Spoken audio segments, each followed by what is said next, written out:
Welcome back to another Sonic Boom podcast. Told you we'll be back for the fourth time. And thank you, Sega and Cartoon Network, for giving us 2 weeks of episodes on weekdays. So you'll be hearing this again next week. Thank you, Boomerang, for actually putting the show in the UK. Woo! Yeah. Alright, this we caught up. We'll keep it short this time. It's actually putting them all out one at all. Same as usual, but this time only 5 episodes. From episode 27, Shay Amy, instead of Ches Amy, which people are going to call it anyway. Yeah, I thought it was, I was saying it, Ches Amy, I'm like, do they mean Chef Amy, or? Yeah, it's probably a play on words. Yeah, French, you gotta pronounce it the way it's supposed to be. It's Shay Amy. What is a Shay? Is that a female chef? I think it's the chef, yeah. Actually, I should continue the tradition of, what's the French title version? It's called, At Amy's in French. Fair enough. Well, the story is Amy opens her own little cafe because she's tired of meth burger, which is now official. Meth.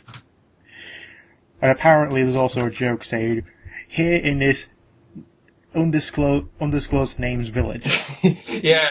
Literally, they say they don't even say the name, it's just it's a nameless Even they don't village. know what the hell this world is yet.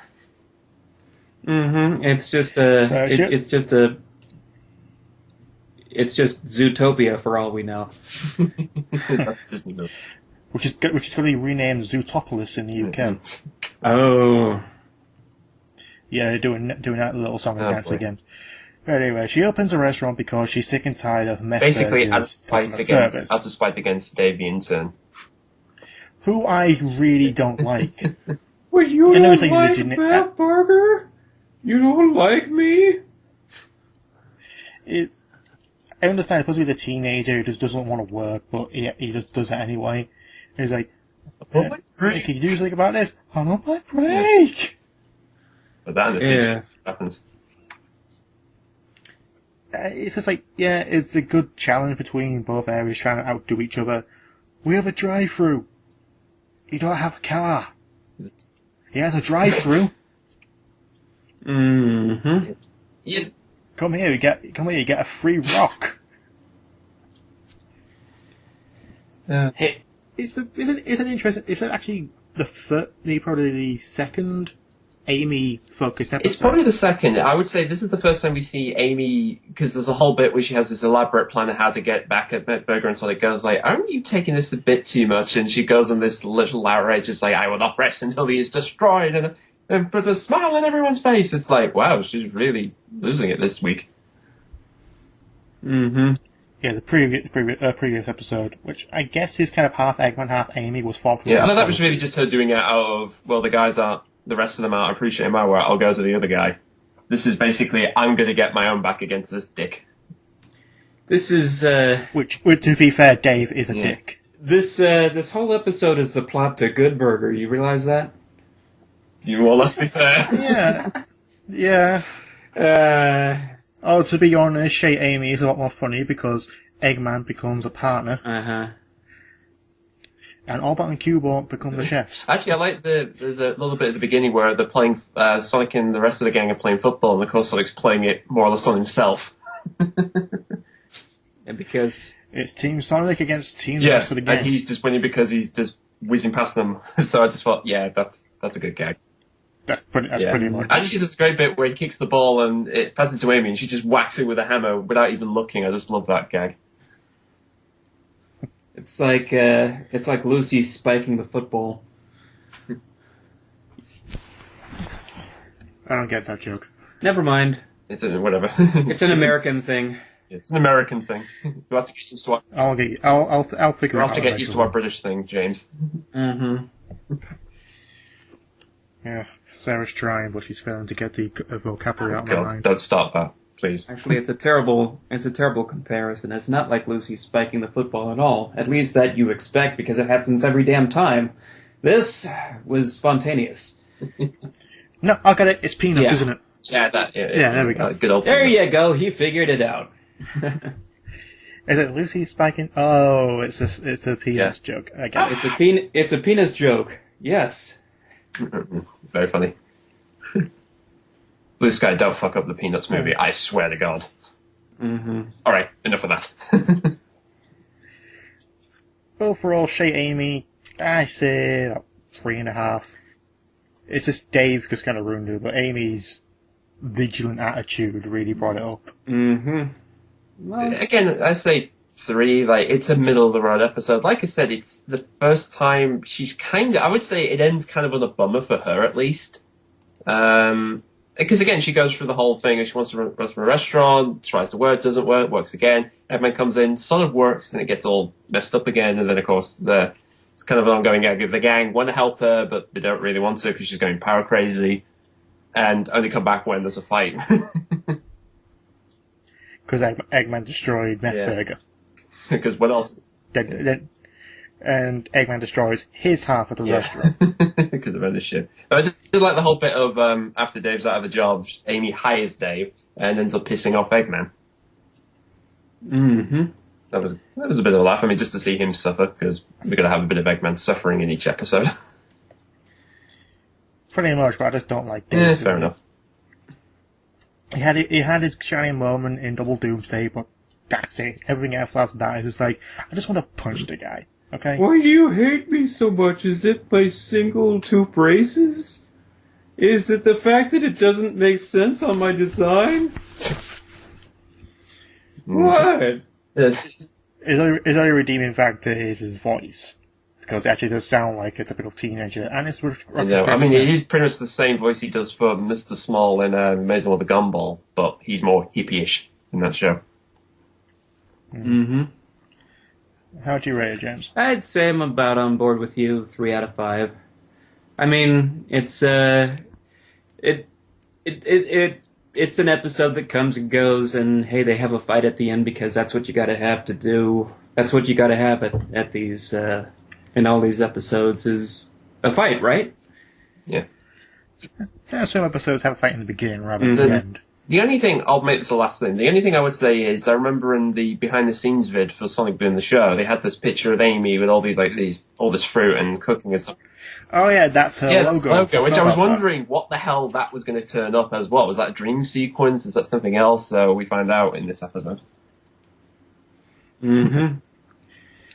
Alright, episode 28, Blue with Envy. I do not like this episode that much. I think I'm gonna wager I know as to why. Swifty is the most annoying character since Dave and Fast Furious Beaver and Comedy Chimp. No, Swifty, not Steve. Swifty. He's I don't know why I said Steve. Just sounds like... Damn you, Jacksepticeye. He's like 90s Sonic on steroids. With the attitude. I was just saying this to Dan before. It's like, imagine if Sonic watched him. Imagine this Sonic watched his old, like the cartoons from the 90s, and going, "What the hell?" It's like it's radical it's speed. like radical. That doesn't even make any sense, right? Stupid guy with his glasses and hip urban language. It's Bruce Sonic the Hedgehog getting built. It is an in-joke. It's like, this is what Sonic was in the 90s. He was the hedgehog with and attitude. it pretty much shows off, even he would go like, yeah, I can't stand that now. I got the overall joke. I guess you could say you could. It doesn't elevate his character. It's just a one note joke and a one note. One note episode. Something. It probably would have gone off better if they'd actually gone meta maybe and had the old Sonic come in and do this somehow. I think it would have worked. I think it would have worked better if actually Swifty was a hedgehog. I think it would have been was a hedgehog, like Scourge the hedgehog from the actual. I don't know. I mean, to be fair, this guy was green and was like, the guy more radical version. Saying, I'm pretty sure this was meant to be a parody of that character anyway. So. Mm-hmm. Yeah, I know Scourge is evil and a complete dickhead, but still, at least he had his qualities. Qualities of being evil. Yeah, the qualities. Yeah, but he no longer exists in this universe. Yeah, the qualities of being retconned out of existence. So, including another 20 characters that King Pender's made. So, yeah, I hope that comic you're making based on Lara Sue and Leon Dar is going to go so fucking well. Because, jeez, that looks ugly. Yeah. Have fun with your comic there. But anyway, back onto the episode. I was just going to say, the funny thing, funny enough, since Sonic Boom's coming to the UK, this and one of the later episodes we're going to talk about, this did premiere in the UK first, actually, of all things. That explains why the episodes were not registered as new when I recorded. Blue with Envy was the first episode that came to you guys? No, it was closed door policy, then Blue with Envy. Oh. That explains why on the website I go to had that first. along with the French episodes. Yeah. Back to Blue with Envy. The whole story is Swifty comes in, Axel Paul wins the heart of everyone loves him, even though he's just a complete 90s dickhead. Trying to win Sonic friends over, but even then, like, look, even though you're kind of cool, you don't diss our friends. Hey, that dork is my friend. Wait, that didn't sound very right. Yeah. Actually, it comes down to a race between Man and Sonic gets banished. Yeah, which, one thing is worth mentioning is as we've seen in these episodes, the villagers in this show are very, at one part they can easily get rid of the game, but as shit goes down, it's like, oh, we need them back. Yeah, they're very like Simpsons. They're the most they are the most dumbest villagers you'll ever see. The like in Simpsons, like angry mob is like if you do one stupid thing, everybody's going to attack you, and then if you do one kind of nice thing, then they'll all forgive you. Kind of like the actual moral choice in Fable. Yeah, pretty much. There's only one thing that really sort of pained me in this episode. Something about a fish joke. Oh, that again. The returning I have irritable bowel syndrome. I have irritable bowel syndrome. It was so funny the last time. They were so proud of this, they had to use it again. Well, to be fair, they had a character, so... just... Actually, it's whomever. Oh, yeah. That was funny the first time. The second time he introduced it, just out of complete nowhere during guilt tripping. Yeah, that was really fucking necessary. Thank you so much. Actually, I think in that, I'm just funny enough, I rewatched that. There's a bit where the Go-Go Buzz actually says it again, and he actually looks around thinking, is it going to pop up again? Like he's thinking, wait, that was really fucking weird. There are some in-jokes you can get away with, but that one was just bad. That wasn't, it was one shot and that's it.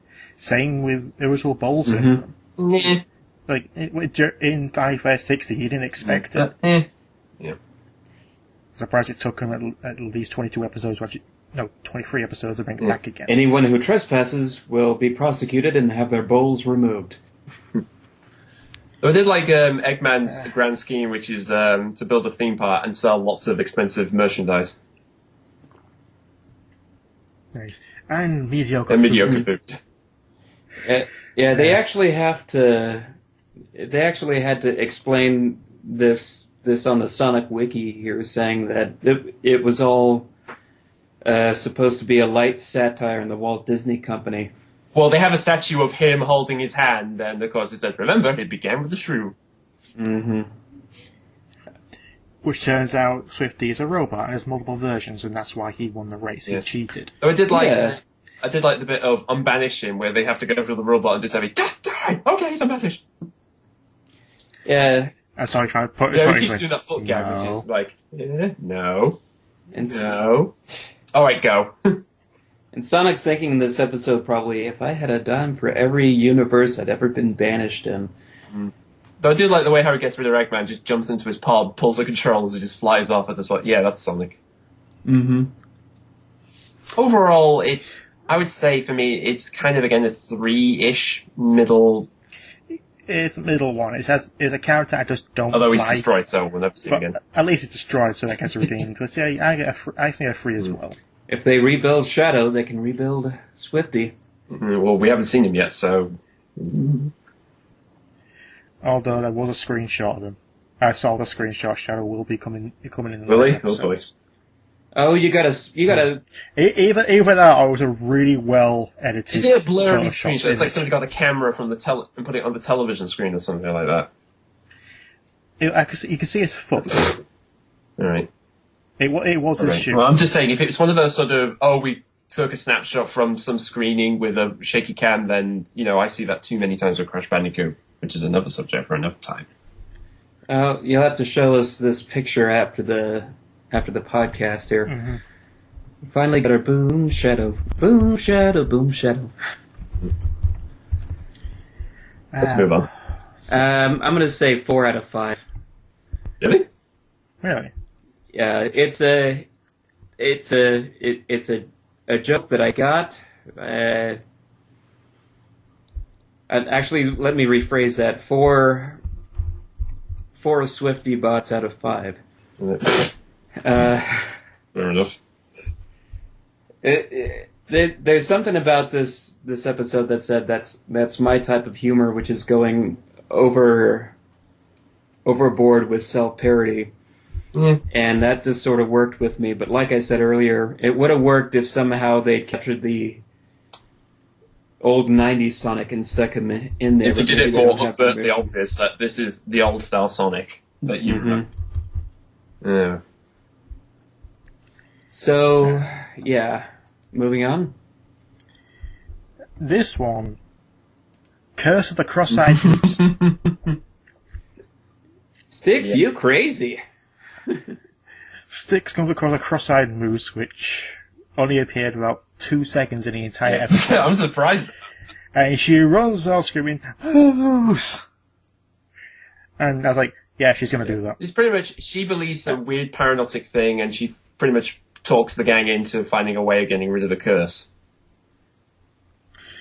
Pretty much. And going through the worst circuitous route possible instead of actually the Safe routes. nice routes with vending machines and benches. I did like the beginning part where Sonic, Tails, Amy, and Knuckles are all in Amy's house or something. Yeah, they were actually having They're holding breath competition, which of course, like, Sticks, I was about to win a very important and pointless competition. Yeah. Pretty. This is also the episode that has that famous Styx line about the government agents replacing her plants with violins. I was expecting that, and all of a sudden comes out of nowhere.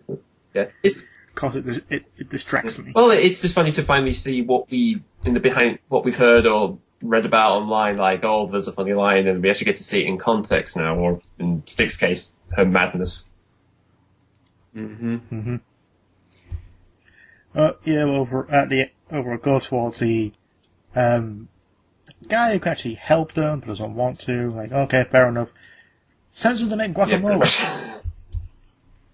Yep. I kind of I've seen episodes like this where they pretty much spell out to you, and in this case I don't think they overtly said it, but there's a certain level. There's a certain level of BS to at least 90% of supernatural. Superstitious. Which basically, one character gets paranoid about something supernatural and then does all these extreme measures to get rid of it, and the gang are just getting more and more annoyed with it until it's finally gone. Just to sort of go, finally we got rid of all this shit. Which is basically what it is, though, like we said, Sonic Boom takes sort of old traits and just adds it to Sonic, which is again part of the fun of the show, is what would Sonic and the gang do in these sort of tropes. Mm-hmm. So, and with Styx, it works because she's paranoid. Yeah, this is her episode here. This is her story. So which I can't remember what the last episode focused on her was. I think it was My Fair 60. Maybe it was Amy and Tails going on the camping trip, and Sonic and Knuckles think they could do it better than them two. Oh yeah, that one. No, I think in the last Styx-focused episode was actually My Fair Stixie. I don't actually count group-focused ones. Like, that Styx. She had a great moment in that episode, but it wasn't exactly about her. But when that, because the cross-eyed moose... Well, Eggman turns up for no apparent Well, Eggman just turns up because he's heard, if I get into the curse business, that will get my evil up a little bit. Pretty much. Mm-hmm. Which, of course, is basically the guy says, if you help me, I'll do anything. Right. Anything? Yeah, remove the curse, blah, blah, blah, blah, the curse is gone. Yeah. Don't you like that? And then the purple seven-legged spider turns up. And Knuckles finally gets the last laugh in this episode. Yeah. That's it. Problem's gone. Curse broken. Well, finally, he does something smart, Now, there is another bit where it's stuck... Yeah, I've got to say that as well. I forgot to mention it in Shay Amy. He sticks carrots in his ear because he forgot how to eat. Oh, God, yeah, I forgot about that. What in the actual fuck? I know it's supposed to be funny, and Knuckles is dumb in this universe. Fair enough, I buy that. But it's just getting worse and worse to a point where even a 5-year-old would not laugh at that. It varies. I think it varies from episodes. Funny, I rewatched episode 2, and he's very competent in an episode, actually. Well, the next one he is. Yeah, but I'm just saying, that there's another bit where he's stuck in a fish, which of course says, I think I've got the scale, so can you prescribe anything? Well, the first thing to do is get out of the fish! Pretty much. Which I thought was funny. Again, I say it's 3. Again? I say about a 4. Okay. I'm gonna break even with you guys and give you about 3.5 squash spiders out of 5. Okay, fair enough. Fair enough. Which brings us to our next episode. Chili Dog Day Afternoon. It's different from what I thought it was going to be. Because when I thought it would be a very Sonic-focused one. I thought Cross-Eyed Moose was going to be a very different episode, so... Oh, this one, I got a lot to say about this one. Oh my goodness. So it's going to be... So overall premise is a chili competition, and you have to make the most spiciest and delicious chili. So instead of saying one-of-a-kind peppers salted by an old lady, who sold everyone a one-of-a-kind pepper and one-of-a-kind maps to find the most hottest pepper ever. Knuckles finds it. Well, essentially... And then he wakes up in a volcano. No. Basically, it's, the gang tried it... Oh. The gang is basically... They're doing a chili competition for Sonic, and Knuckles tries to find the best pepper, and he goes on this kind of weird, epic voyage for it. At least what we think we thought it would be. And when he finally comes across it, it's a character out of SpongeBob or some other Nickelodeon show. It's funny because I've been saying a lot. This Scottish pepper will take back his land. And it's like something you might catch on Nickelodeon or Cartoon Network, but it's so foreign. This character is so foreign to the Sonic universes. Yeah. I mean, I don't even think even Adventures of Sonic the Hedgehog would have been just sort of like looking at this guy like, yeah, what he said. Anyway. That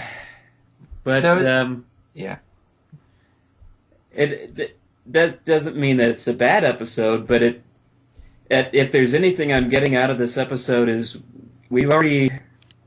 if there's a lesson to be learned here in this episode, it's Knuckles is dumb as a freaking rock at the bottom of the sea on the planet Pluto, hovering around the sun of Alpha Centauri. I was just going to say, for me, I've been saying this a lot to you guys, that this show at times reminds me a lot of Teen Titans Go. If I'm honest, this episode made me feel like this is Teen Titans Go. Like, they do something this weird and crazy. They had an episode where Robin goes to find a new staff because this is broken by the gang, and he goes on this epic sort of voyage to find it, to the Tree of Life, and then he ends up cutting it down and actually getting a stick out of it. And it's a living tree. It's like, I'm the wisest old tree. It's thinking, I don't care, I need your wood. And he just literally cuts him down. Oh, that was Teen Titans? Yeah, I'm just saying, this episode reminded me, this could have easily been a Teen Titans Go episode, if anything else. Yeah, it probably was, and they probably just switched up the scripts at some point and said, you know what, this would work better for Sonic, right? So, yeah, the best... Sorry to stop. It was silly, but I won't say it was bad. At least Knuckles had this is the second Knuckles-based episode, so at least he had the time to shine. Even though that is being shining is basically just polishing a rock. Mm-hmm. Yeah, you have to stop and wonder at some point after we all know that he's forgotten how to eat, he's eating a plank of wood and complaining about splinters. He doesn't trust it. Well, what was the thing? He doesn't eat. I can't remember. He wouldn't eat something that's edible, so he eats something unedible, basically. Yeah, he uses a banana as a joint. As a loading joint on some structure. Oh yeah, that was the gag. Yeah, that was the joke. Yeah. So he finally remembered how to eat. He just doesn't know what to eat, you know. Well, he was caught eating a napkin. Yeah. And at the end of the episode, it turns out it was an hallucination dream brought on by the hot chili pepper you saw him eating early in the episode.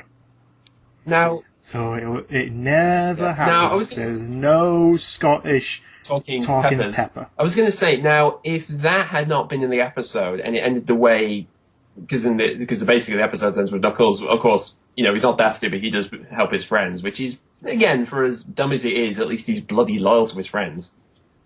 Mm-hmm.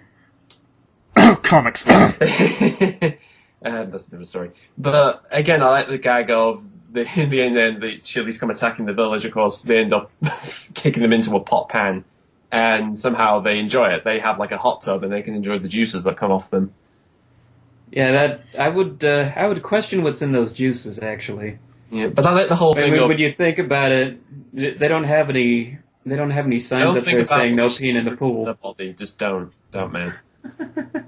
But I do like the gag of don't ruin what. Why you have to ruin everything?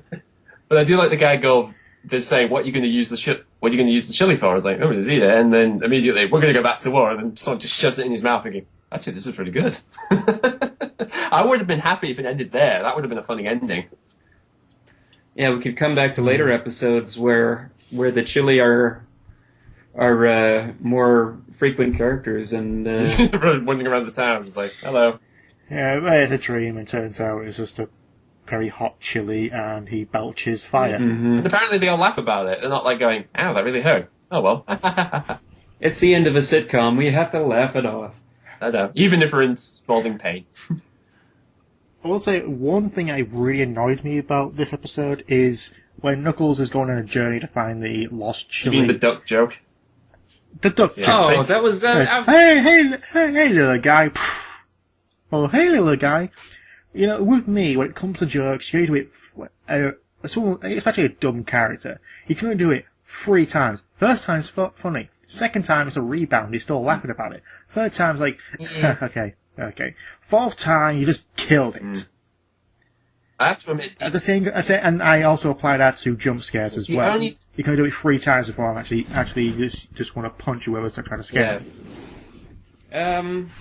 I have to say with this joke I could I remember back in the day when Cartoon Network used to put these little ads for themselves on their channel by taking some joke that was funny in one of their episodes and just playing it on loop over and over again, like if actually they did this, and then it just ended with Cartoon Network. Crazy, isn't it? And that's what I'm thinking of when I watch a gag like this, where he's just sort of picking up these exploding ducks, like oh, boom, oh. Boom. With one channel, fool me 87 times, shame on me. Yeah, I'm surprised he can count that high. Come on. Yeah. I'm just saying, UK Gold used to do that. They used to show the same, like, Unequals and Oz used to repeat, like, the Del Boy falling over joke 3 times in an ad before they show what happens afterwards. Well, they're doing a similar joke now with their bumpers that say "up next." You know, they have a random joke coming from that particular show, and it's just sort of hit replay. And they've done that with this show too. Only it's one part from the first episode where Sonic's balancing himself from almost falling off a cliff. Oh, that just reusing that clip. Yeah, so they just sort of loop that, and it's like, okay. And most of the times comes out that trailer, which is like, pre-mission group hug? No. Every time. Yeah. It's that trailer. Yeah. The other one is either the UK, the main thing they use for the advertisement is the Styx guy, "You will never be racist," because Anna That's the one. Can't kill me. Anyway, Tuesday afternoon, I say 3.5. I think it's just the stupidity of it that's kind of dragged it down. It would have been a 4 if it wasn't for the duck joke and the odd chilies.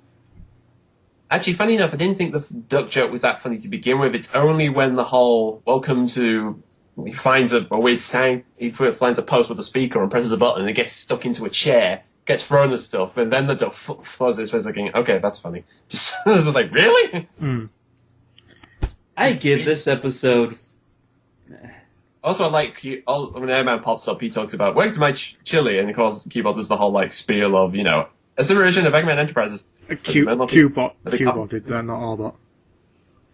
Yeah, Cubot, sorry, but I just love that bit. I just thought, Eggman would do that. Have a copyright on it. Am I the only one who thinks that Cubot sort of sounds like what would happen if you combine Kermit the Frog with Bobcat Goldthwait? Kind of. It's basically the super intellect one and a kind of dumb one. Yeah. I give this episode 4.5 exploding ducks out of 5. I give it a just the 3. Just the head then on the body. Yeah. Mm-hmm. Yeah. Because that's all. The aftermath of the explosion. Yeah. Precisely. Final one. Closed door policy, which was originally called Horde in the Horde, which according to Mike Pollock was a working title. I asked him. Yeah, I saw that. I mean, shows do this. Sometimes they'll have different names for episodes. I remember, very quickly, Red Dwarf episode, Stoke Me a Clipper, was originally called Naturally Born Rimmers. But it's just one of those things that happen in TV shows. I prefer the title it has. Yeah. Closed door policy apparently Styx is a pack rat, and Amy decides, you know what, I'm going to sell all your stuff to free up some room. I'm not a pack rat. Pack rat's a dance, isn't it? And apparently opens the door to troglodytes. That's froglodites. Yeah, the froglodite, men of the centre of the earth. There's always something. There's always something behind the door. Mm-hmm. There's always something at the centre of the earth that has been ruling for ages and trying to come back up. And in this episode, that sort of raises the question, Styx, the paranoid one, is the only one who's blessed with this knowledge that there's an actual conspiracy going on. No, and we have to question the existence of these people and her connection with them. No, but the thing is, the weird running gag, I said this is kind of a running joke throughout the series, and I even saw a panel with the Archie comics talk about Styx, is a lot of the really odd, stupid things she says turns out to be true half the time. So we're gonna have an episode explaining about the relationship between her plants and violins. Probably. Well, I don't know. I think this is a offline. But it's kind of like, it's again with Cartman, that you can say something like really retarded shit as Carl has some Jew gold. It's like, Cartman, why would Carl have Jew gold? And then at the end, Carl does have Jew gold. What's a Jew gold? No. It's a little piece of gold they have around their neck in a stashed bag. Do Jewish people wear it? Well, apparently to Cartman, they do. Oh, okay. Like I said... See, it's a British thing I don't do. It's South Park, so... Yeah. Oh. Same law, but different characters. Mm-hmm. Yeah, or maybe the violin joke is like the noodle incident in Calvin and Hobbes. They never explain what it was. They just go back. I was thinking of the jockstrap incident from Dragon Ball Z Abridged. But yeah, this is, funny enough, like I said earlier, this episode was shown in the UK first, and it's, again, another episode where Amy sort of takes charge. I mean, she decides, well, you got too much stuff, I'm going to get rid of it, and of course Stick doesn't want to get rid of half the stuff. We want this giant mouse. You can't take that. If you turn around, it looks at Amy's head, with 2 noses and a beard. In the moonlight. Yep. Yeah, Sticks... I was going to say, there's a running joke where Eggman's trying to steal a comic book. Yeah. Which is funny because he has a bit at the beginning where he's trying to make all the coconuts as bombs, which they're saying, this is pretty weird, isn't it? Yeah, they're getting... His plans are getting more and more bizarre. Yeah. I was actually gonna see at some point if I could freeze frame this episode right when Eggman drops the comic, because I wanted to see if that was an in-joke. Like, see if I recognize the cover on the comic book. I think the cover is actually... I think it's meant to be Comedy Chimp as a superhero. Yeah, I was thinking that as well. Like, also, when he shakes... Sonic shakes Eggman, like, a yogurt, a sandwich, and a roll of brie falls out as well. What other things has he got under that jacket? Why do we have a whole roll of brie with you? Yeah. I do like the whole bit at the beginning where there's the pouncing the coconuts, so Amy does the whole thing. Clearly it's a sign of dramatic tension, which he has mother issues. I do not have mother issues! Mm-hmm. And then there's the whole bit of, they wrap it up by just Knuckles pounding them all into the air and so just kicking them to the... You probably know what that tune is. And then, when the troglodytes come out, they kidnap Sticks and take out the sacrificer until Sonic and the... She bites Sonic and the rest comes down, wearing all the junk. 18 style. Yeah, with a similar sounding music. Yeah, pretty much. Literally, the tune is pretty much just the A-Team, but it's not the official A-Team, so we don't get into copyright problems. Ah, there you go. I would have thought you would have picked that up, James, since you're the music guy. Yeah, I've been recognizing the different music rip-off moments that they've been doing here and there. I think they like to call it homages. Homages. Yeah, I recognize the A-Team bit. I was watching something else. They did Cartoon Network did another show recently. I think it was an episode of either Steven Universe or Teen Titans Go, where they did a similar thing with totally ripping off the Rocky theme. I think they did that with something like that. Rocky 3, I know. So yeah, this episode... Out of 5, it's my second, probably my second favourite this week. I think for me, because, out of the two that they premiered, I think this is the one. I think this is the funnier one and the more interesting one for me. Because again, there's just lots of great lines they have. I mean, there's a whole bit of when Stakes gets catch is like, "What do we do now? Blame you." After that, they just get like a whole minute just right on Amy. Mm-hmm. Especially Sonic guy like, yeah, exactly. Yeah, I was going to say this, even though Amy deserves what she's being dealt. Yeah, this does raise a question. Do we get to see the Froglodites in future episodes? Depends if they want to use Depends. I mean, we've seen the... what are those villagers called again? The Go-Go Buzz. Yeah, we've seen those before they were introduced in the TV, then they had the episode, then they were in light fees. Then we have the leader. He keeps popping up every now and again. Yeah, I still just want to strangle them. It's like, guilt me, try and guilt your way out of this. I will. I'll say this about the Froglodites, if that's the right name. But to me, it's funny. Out of the whole series, all the characters look like, I've said this before with Sonic Boom, is like they look like they could fit into the Sonic universe, like the Sonic Team main canon universe, whatever you want to call it. These are the first characters that, if I'm honest, they don't look like they fit in the Sonic world naturally. Mm-hmm. As in the way they're designed, they do look like they belong in another show. But I'm just saying that in terms of the difference with what we've seen so far in the series. Yeah. Sir, Grog is homesick. Yeah, oh yeah, that joke. Only appeared twice, at least that works. Yeah. The weird thing for me about this episode is it reminds me a lot of the Danger Mouse episode, actually. They had an episode called Ant Trees and a Whoops-a-Daisy. That's actually the episode's name. And literally they have this whole thing where Penfold gets kidnapped by a bunch of underground, mind-worshipping people, and they threaten to sacrifice his eyebrows, which they call the magic caterpillars. And DM comes in to save them by saying, "I will give you my rubber duck." "Oh, sir, not your rubber duck." "Rubber duck? Take it or leave it." "Has the rubber duck got a squeaker?" "Well, it used to, but Penfold lost it." "Oh, I never. You took it out." "No, you want to see how it works."